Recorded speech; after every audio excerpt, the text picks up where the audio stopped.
Make a narrative as if like I'm scared of. I think Devin's a tremendous fighter. Do I think Devin Haney can beat me? Hell no. Hell no. Yeah. For me personally, I'm on a different level than everybody. Yeah. And when it comes down to boxing, because Devin, he's a boxer. It's on him. You know what I mean? It's on him. He knows that he's going to get this fade sooner or later. So it's only a matter of time. Obviously, we can't go down. You know, we can't go down to 135. So, you know, he would have to come up. And, you know, he can get this work anytime. He ready. So all of these guys, if y'all want me to come to 147, I'm coming there with rehydration clause. I don't even do that. Yeah. But why am I going up to these guys' weight classes if I'm not planning on going? I see greatness, man. I see greatness. Shakur practically beat him with one hand, man. That jab, man. Most important hand you have, man. You know? And he looked good doing it, sharp. You know what I mean? Distance. He did everything, man. For Ryan Garcia, discipline has never been the issue. Weight cuts, rehydration clauses, next-day weigh-ins, none of that shakes him. People often assume making weight is purely physical, just a matter of sweating it out in the gym. But in reality, it's a mental war. It's about control, sacrifice, and staying locked in when your body is screaming at you to stop. Ryan has been through this process so many times that it no longer rattles him. He understands exactly what must be done, and more importantly, he understands why he's doing it. Dropping to 140 pounds is not some unbearable burden for him. If anything, he believes that refusing small adjustments says more about fear than fairness. In his eyes, if a fighter is truly confident, then 4 pounds should not be the difference between courage and hesitation. And he makes it clear, this is not complaining. This is about standards. This is about what it means to carry yourself like a champion. Course still at 135. You can't, you know, say your name without saying Shakur to your female tank, right? It just is what it is. Is that fight going to ever happen? Would it ever happen against you and Shakur? 100%, yeah. I think so. I think it. You think Shakur will grow into whatever weight you're in? We're all of us is close to the same size. You know, we're all growing together. We're all like, you know, getting bigger. And it's only so many guys, like y'all said, it's only so many guys that we could make big money and people want to see the fights. Which even though I know that they making new guys, it's guys like Kermel, Abdullah, all these guys want to come up too. So eventually they gonna be there too. But yeah, no, I think that a fight with Shakur is very much possible. We tried to make it happen a while. To Devin Haney. Okay. Devin Haney's probably, to me, I don't think it's hit its point yet, but I think in the next year or two, it'll hit a point where it's like the world is gonna demand, you know what I'm saying? I can see the trajectory feels like it could meet like that. I would love this fight. But look, you gotta watch what you say with like, and this is not even Devin fault, because Devin is very respectful of my game and I'm respectful of his game. He's a good fighter. But his fans will clip and twist and turn things into something that is not. So I try to be real careful on what I say. True. This has got Jay on Twitter. He a big Haney fan. He be always clipping and changing stuff, Jay. Yeah, they gonna make a narrative as if like I'm scared of. I think Devin's a tremendous fighter. Do I think Devin Haney can beat me? Hell no. Inside training camp, Ryan operates at a different intensity. Miles on the road before most people wake up. Hours refining speed, sharpening combinations, drilling footwork until it becomes instinct. Every session is deliberate. Every movement has purpose. He pushes his cardio to uncomfortable limits because he wants the later rounds to feel like the first. Boxing is not just a sport to him, it's a proving ground. Even elite athletes from other sports have started incorporating boxing into their regimens because of how demanding it is. It tests endurance, coordination, reflexes, and heart all at once. But while others use it to supplement their game, Ryan lives inside it. For him, this isn't cross-training. This is identity. What makes this fight even more compelling is the emotion behind it. Ryan doesn't pretend there's mutual admiration across the ring. He has openly admitted that this matchup is personal. There's no need for fake respect or forced rivalry. He doesn't like his opponent, and he doesn't expect to be liked in return, but that fuels him. He believes the man standing across from him does not truly understand who he is. Not the fighter, not the mentality, not the storm that comes with him. Ryan's goal isn't just to win, it's to overwhelm, to show layers that haven't been seen before, to step into that ring and conquer. He's a fucking stone cold killer who's just gonna go in there and try to knock me the fuck out. Yeah. He's gonna try to outbox me. I'm the greatest boxer. How do you... So that's how I feel about the fight. Yeah. But it all gotta make sense from a business standpoint. I don't like getting up here and negotiating against myself. And, for sure. But for me, I'm willing But to do you make the see fight it happen. as it being that could, you know, like we always said, the Four Kings, even though you wasn't a part of it, the whole thing, the whole plot was like at the end of the road, there's gonna be two guys left standing, and that's the big fight. Do you see that as that's potentially what that could be? I'm a bad motherfucker. Those fights are not possible. Would you be more inclined just to move up to 140? Yeah, you know, if I can't get those fights next or it doesn't make sense for it to be next, I'll probably go to 140, test it out, see how I feel at the weight at 140, and then when the time is right, then, you know, I'll defend my belt at 135. We'll just see, though. I got to go back and talk with the team and see what makes the most sense. That's really all it. Why he didn't become undisputed yet. They didn't mention the franchise, though, which directly impacted Devin's career early on, right? And it seemed like, I was saying this on my live earlier, you tell me what you think about this, but it seems to me like there's a lot of people that have tried to block y'all ambition, right? Between you signed to the wrong company, you know, Loma not taking the Devin fight, Tio not taking the Devin fight, Rolly saying he just don't want to fight Devin. Do you see that? Like, how do you see that? You know, as far as like, people know you're ambitious, they know you want to be unified, they know you want to be undisputed, so they put all these obstacles up and they make it hard for you to achieve what you're trying to achieve. Absolutely. I think it's been historic in the way that they've Yet done it. beyond the intensity, there is balance. Ryan speaks often about family and stability during camp. Nutrition is strict, clean meals, structured timing, expert guidance to keep his body lean but explosive. Recovery is calculated. Sleep is protected. But when training ends, he makes space for home, because mental peace is just as important as physical strength. A champion is not defined only by belts and knockouts. A true champion holds himself to truth, to discipline, and to leadership. Ryan wants to embody that, not just in the ring, but in the way he carries his life. On the other side stands Mario Barrios, a fighter with a very different journey but equally strong hunger.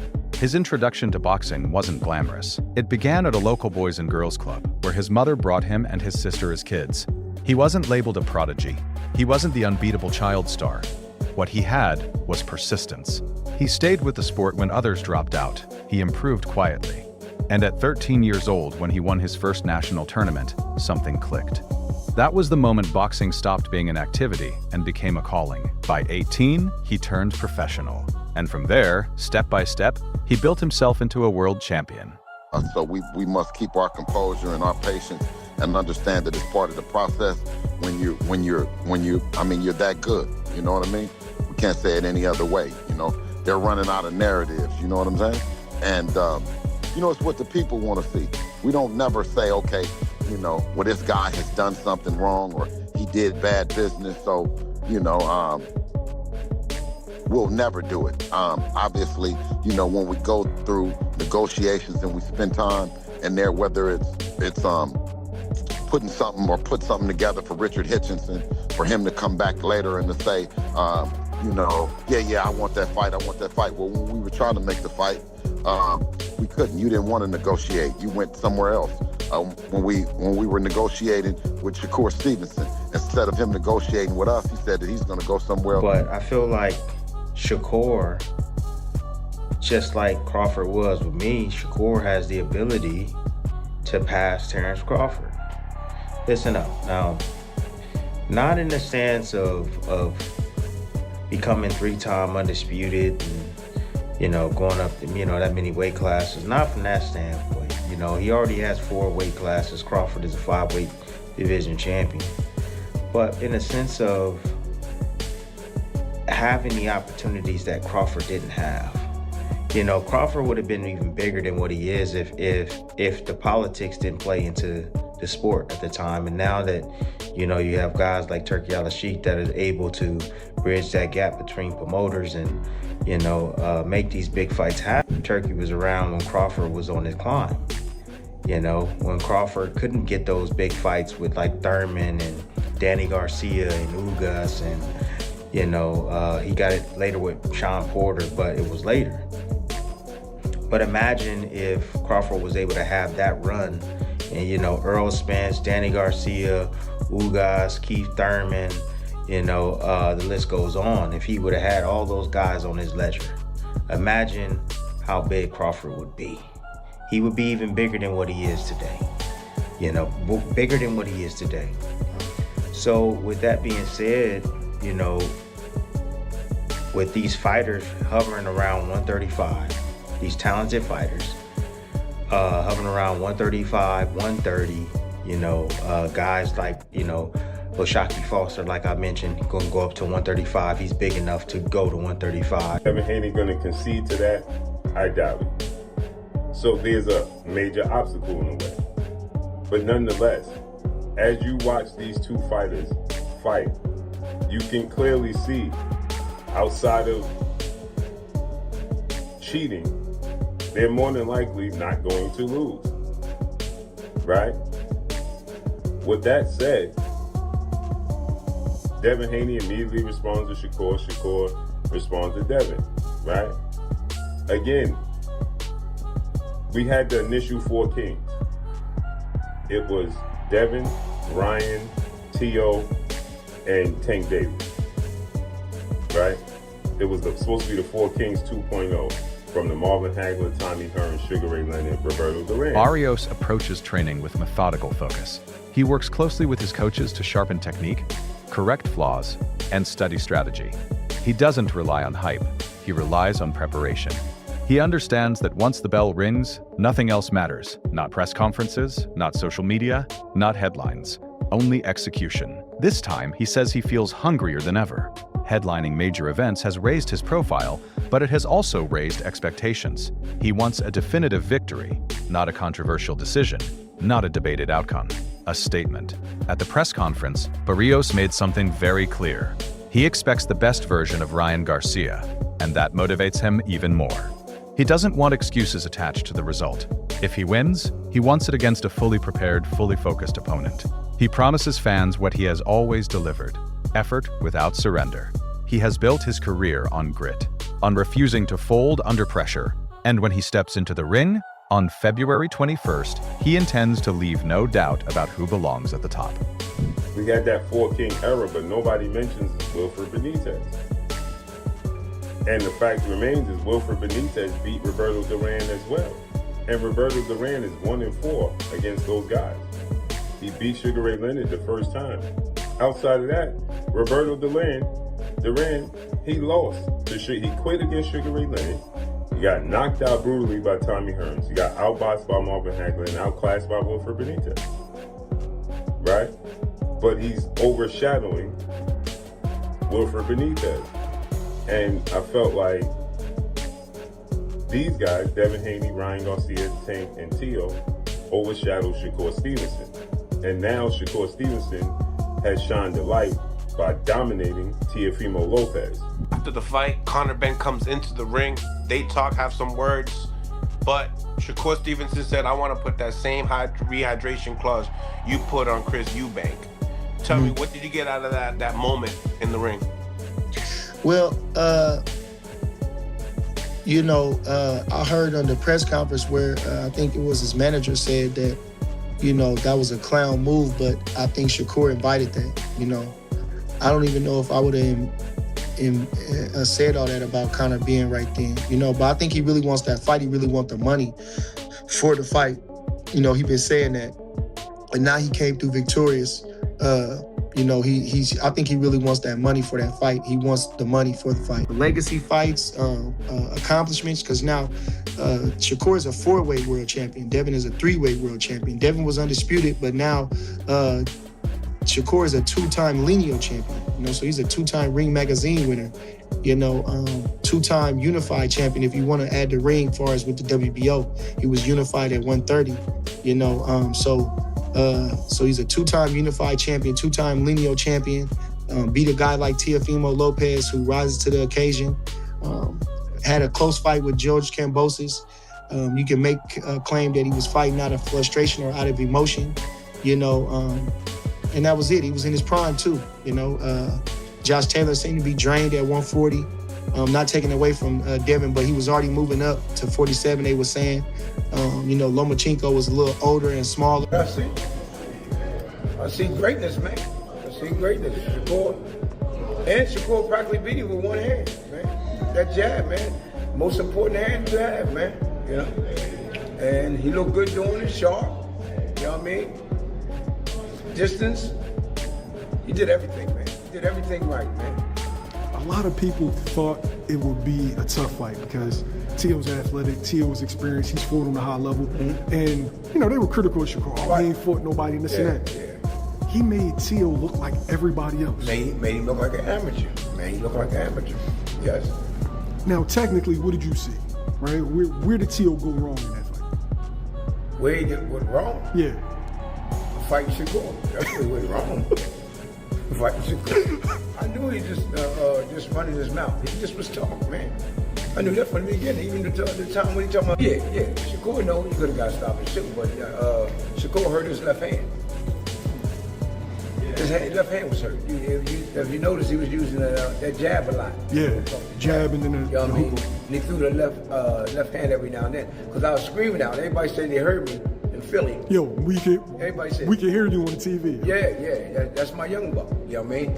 And I was telling him, throw that straight left hand. Then I noticed when he did throw it, he wasn't throwing it real hard. You know what I mean? You know what I mean? But he looked spectacular, man. You know, he can't ask for nothing more, man. And with me, I don't care about what people say, man. They always want to talk about you and say, oh, he should have did this, should have did that. He did everything that he was supposed to do, and he did it right. The only fight that even remotely sparks my interest for Shakur Stevenson is this guy right here, Devin Haney. Look at them, they're the same size. Obviously, Devin's moved up to 147. Shakur demands a catch weight. We'll see if Devin goes for the bait, because I think Shakur Stevenson, there's no doubt about it, he has the skills to compete at 147 to be 5-weight division champion. I feel like that would be quick. Behind Barrios is a team that believes in evolution. After experiencing back-to-back draws, there was recognition that something needed adjustment. Not a panic move, a strategic one. Sometimes, even a talented fighter benefits from hearing a different voice in the corner. Boxing is mental as much as it is physical. A subtle shift in perspective can unlock a new level. The philosophy is simple. Prepare for the strongest possible version of your opponent. Do not assume mistakes will repeat themselves. Do not rely on history. Train for excellence. Analysts view this fight as fascinating precisely because of Ryan Garcia's unpredictability. He is undeniably gifted, fast hands, natural power, star presence, but inconsistency has followed him. At times, he looks unstoppable. At other times, distracted. That unpredictability makes forecasting nearly impossible. Boxing history is filled with examples of immense talent colliding with human vulnerability. When Ryan is focused, he can change a fight in seconds. The question is not about his ability, it's about which version shows up.